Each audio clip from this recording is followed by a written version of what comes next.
बिजली और पेट्रोल की कीमतें बढ़ाई जाएं, आईएमएफ का पाकिस्तान से मुतालबा। फैसलाबाद में तकरीर से खिताब के दौरान राना सनाउल्लाह ने कहा कि इस वक्त मुल्क काफ़ी मुश्किलात का शिकार है। मुश्किलात की वजह से मुल्क में मुआशी बहरान है। मुआशी बहरान में सबसे ज़्यादा मदखल आईएमएफ का है। राना सनाउल्लाह का कहना था कि आईएमएफ कह रहा है बिजली और पेट्रोल की कीमतें बढ़ाई जाएं। दोस्त मुमालिक कहते हैं कि आईएमएफ से मुआहदा करें फिर मदद करेंगे।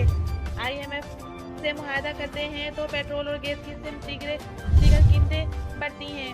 जब कीमतें बढ़ती हैं तो महंगाई में इजाफा होता है। इसहाक डार ने मुश्किल हालात के बावजूद स्टैंड लिया हुआ है। कोशिश कर रहे हैं लोगों पर कम से कम बोझ पड़े।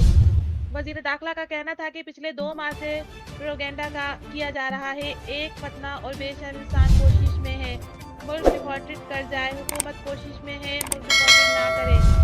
इमरान खान पर तनकीद करते हुए राना सनाउल्लाह ने कहा कि एक इंसान अपनी ज़ात के अलावा कुछ नहीं देखता।